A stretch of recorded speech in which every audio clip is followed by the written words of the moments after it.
Hello, we are looking at the Olivet Discourse in a series of videos and trying to break it up into reasonably digestible portions. But this Olivet Discourse in Matthew 24, also echoed in Mark 13 and Luke 21, we are looking at the structural components of this so that we can better understand what is going on. Just as review, up at the beginning of Matthew 24, Jesus is talking about the temple buildings. The disciples are pointing to the temple buildings, and Jesus specifically refers to what is visible or what is seen. You see all these, do you not? He then goes on to say that it will be destroyed, which was literally fulfilled, of course, in 70 AD when the Romans took every stone apart in the temple to get the gold that had melted when they burned it. But in reference to the temple buildings that they were looking at then, Jesus clearly says, you see all these, do you not? The disciples ask him two questions. When will these things be? And what will be the sign of your coming and of the close of the age? There's really two questions here. When will these things be? And what will be the sign of coming and your close of the age? Now, you could break the second one into two if you want and make it three questions, but there's definitely at least two. But if we look at the first question, when will these things be? The these things of verse 3 can only refer to what has just been referenced. Verse 1 and verse 2, not one stone upon another that will not be thrown down of the then visible buildings. You see all these things here. So we are clearly talking about the second temple, Herod's temple, and only this temple by the words of Jesus. So the disciples ask him these two questions in verse 3 here. When will these things be, and what is the sign of his coming? And so as we've seen in the other videos, Jesus goes on to describe the events leading up to the destruction of the temple in 70 AD. He goes through the gospel being preached through the whole world, which it was according to Colossians 1:23. He goes through the abomination of desolation, which was the rebel leaders taking over the Temple Mount as their headquarters, setting themselves up in the temple of God, subverting the priesthood, subverting the worship of the nation. He goes on into the Great Tribulation, which was the time of 70 AD, the time of the worst disaster in all of history. 70 AD was worse than, say, World War II in terms of scope, degree of suffering. You could say that World War II had more people killed, but there was more people alive in World War II. 70 AD was the worst disaster that had ever been in all of history.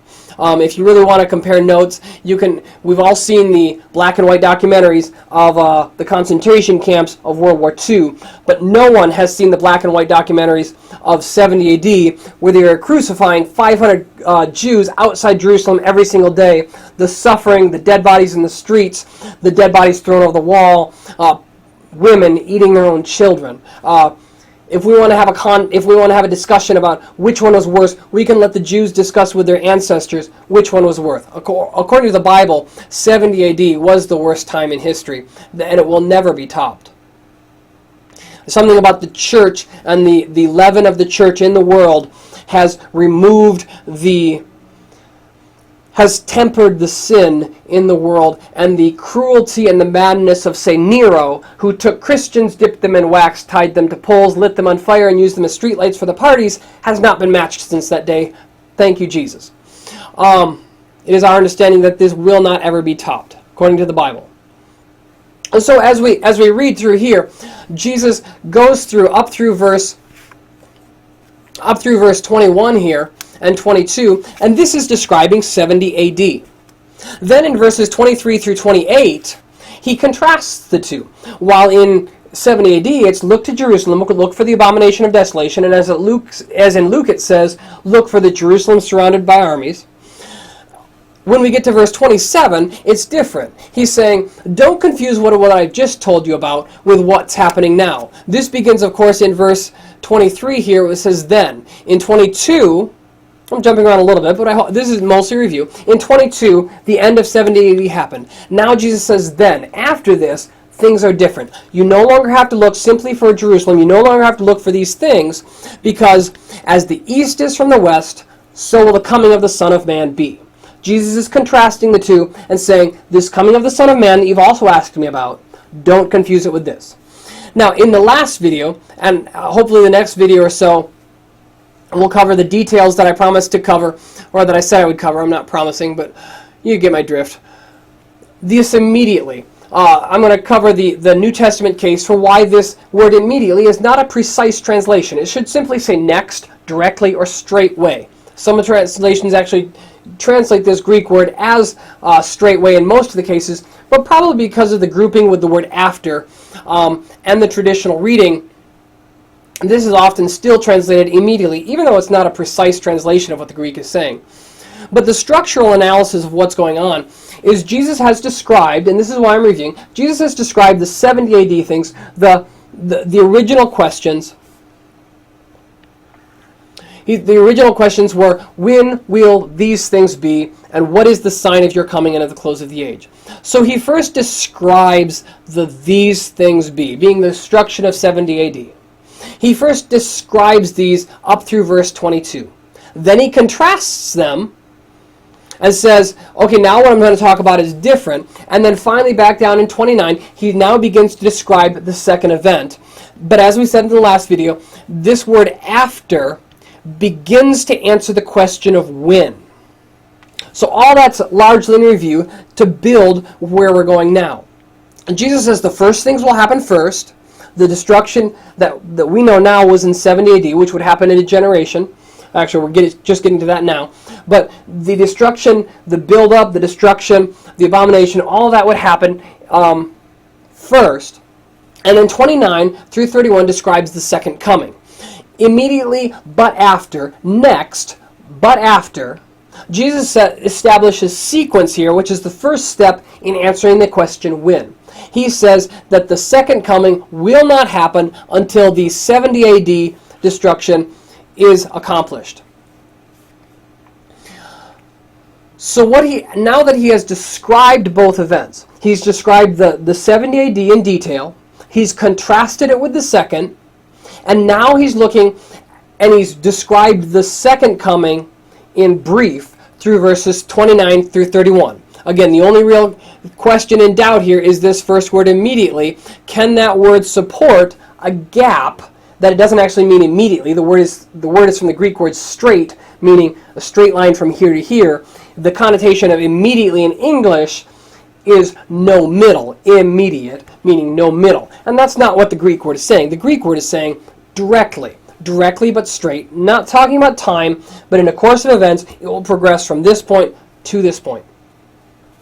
But now Jesus prepares to answer the question, the improper, in full, directly as he can. And this is surprisingly it seems to be dropped by many people who are studying it. And even this breakdown here in the English Standard Version, it actually breaks up some of what Jesus is doing. So again, Jesus has been asked two questions.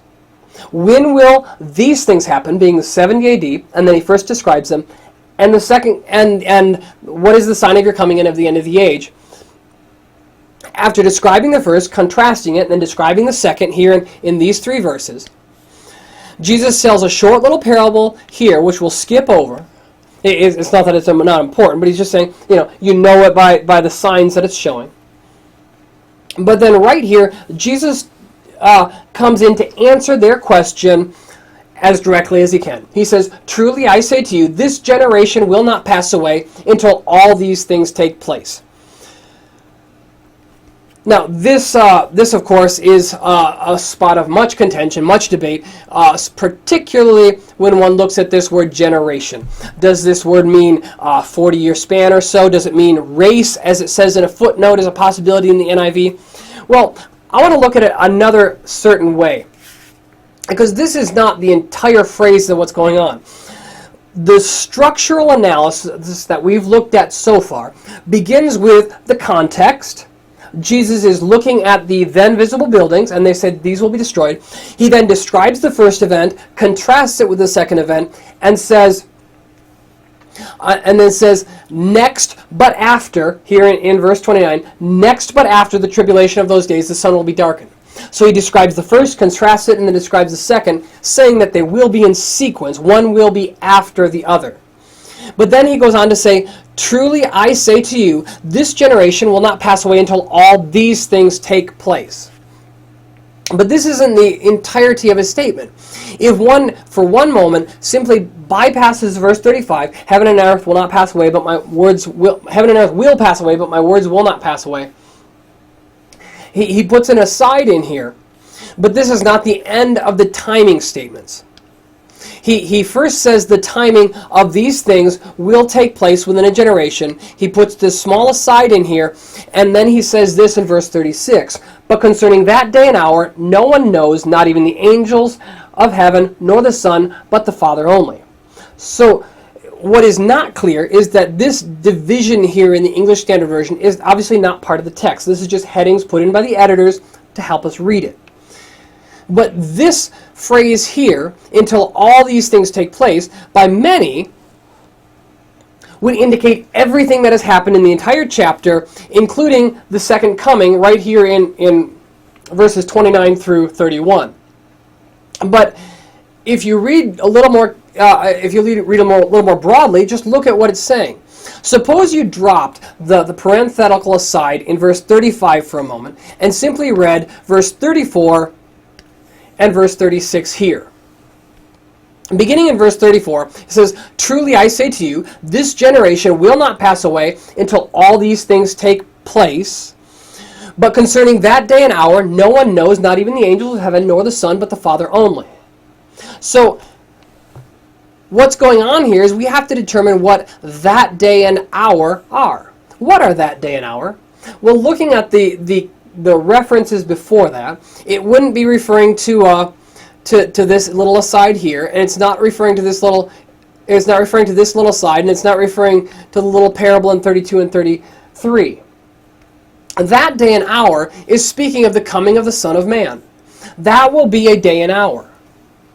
And so what verse 36 down here is referencing is the second coming of verse 29 through 31. So if you put together verse 34 here with verse 36, again, not throwing it out obviously, but simply bypassing it for the sake of clarity, what we have here is a very simple construction.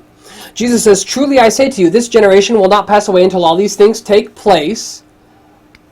But concerning that day and hour," meaning the second coming, "not even the angels of heaven nor the Son, but the Father only." So what he's done is if we go back to the beginning of the chapter, first Jesus describes the 70 AD events. He says, when will all these things take place? He then describes the 70 AD events, contrasts it with the other, and in verses 29 through 31, he describes the second coming in brief. He then gives this short little parable in the middle about the fig tree, and then he answers the question. "Truly I say to you, this generation will not pass away until all these things take place." On its surface, this seems like it could entail everything in the chapter, except that verse 36 specifically excludes the three verses regarding the second coming, that day and hour. What he's saying is, this generation will not pass away until all these things take place, but that day, no one knows, not even the angels of heaven, nor the Son, but the Father only. He's saying the 70 AD events will happen within this generation, but he explicitly excludes the day and the hour of his coming because not even he knows that, according to Matthew 24, verse 36. In his humanity, perhaps in his godness, he would know, but he was limiting himself. He was fully God and fully man, but he only operated as the Son of Man while he was on the earth.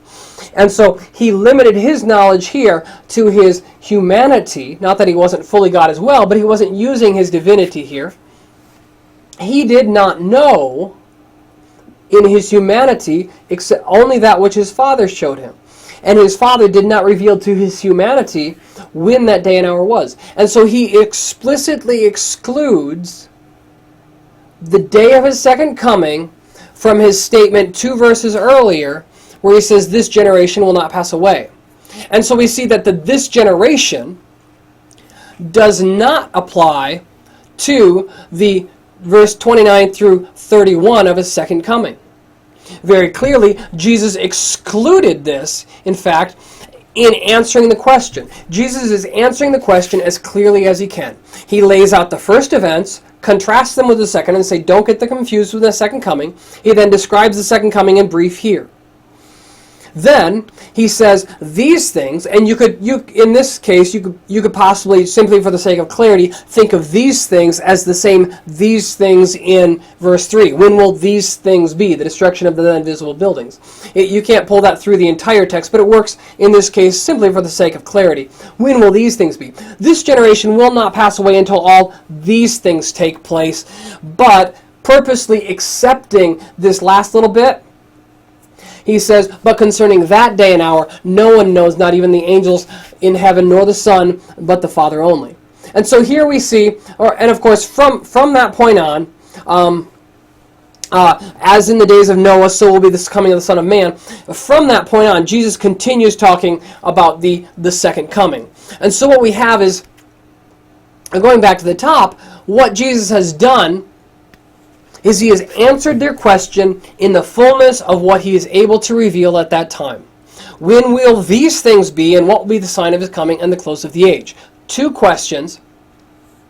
Jesus first begins by describing the first events, the 70 AD, up through verse 22. Verses 23 through 28 is a contrasting of the two, saying don't confuse the 70 AD events, which will be a localized Jerusalem destruction, with the second coming events, which will be worldwide. Now, after describing the first, contrasting it, and now he describes the second. In describing the second, he also adds the word after, which begins to answer their original question. Their original question is simply when. They're looking for timing. And finally, after describing the first and the second, contrasting them and setting them in proper sequence, he is now able to begin to answer the original question to the best of his will at that time, which was, this generation shall not pass away until all, and this sometimes helped to look at it this way, until all these things are accomplished. You can't pull it through the entire text as a word for word, but it's simply a clarity thing. This generation shall not pass until all these things happen. But the sign of your coming and the close of your age, which is represented in verses 31 or 29 through 31, are explicitly accepted or excluded from the verse 34 generation. And so, because he says, no one knows the day or hour of those. And so this is what we see. We see these things are accomplished in 70 AD, and up through 23, we've seen that everything has been accomplished. As for the second, barring the explanation for verse 29, the word immediately is not the perfect fit for the Greek there. What is the sign of your coming and of the close of the age? He says, but that day and hour no one knows. So he has described the first, he has described the second, and set them in sequence. Second, he answers the question of when these things will be, and then he tells them that as for the second one, no one knows the timing. He then goes on further and further describes the second coming through the end of the chapter into the next chapter, and he's talking about the second coming here. And this is the general structure of Matthew 24. Jesus is simply discussing the destruction of the second temple, and then added with the context of the questions that the disciples asked of when will these things be, which he says will happen in this generation, and what is the sign of his coming and the close of the age. But of that day and hour, no one knows.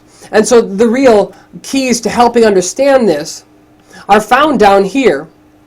It's not that I would ever suggest throwing out a verse, but if one simply bypasses the parenthetical thought right here in verse 35, and one looks at verse 34, which has gotten all the focus in the past, truly I say to you, this generation will not pass away until all these things take place. Verse 36 explicitly excludes verse 29 through 31, and it says that day and hour no one knows. And verse 36 directly and intentionally excludes the second coming events from the 34 other events, which all did take place within 40 years. So I guess as one person put it, however you want to translate or interpret the Genea generation of verse 34 here. People have different takes about what that word generation means. However you want to take it, these things did happen in 70 AD. And as one person put it, everything in Matthew 24 happened except for the second coming. The reason why that is because everything did happen in Matthew 24 except for the second coming. This generation did not pass away until all these things took place, but concerning that day and hour, no one knows, not even the angels of heaven nor the Son, but only the Father. The only real translational difficulty here, then, is this word right here in Matthew 24:29, the subject of our next video, immediately after.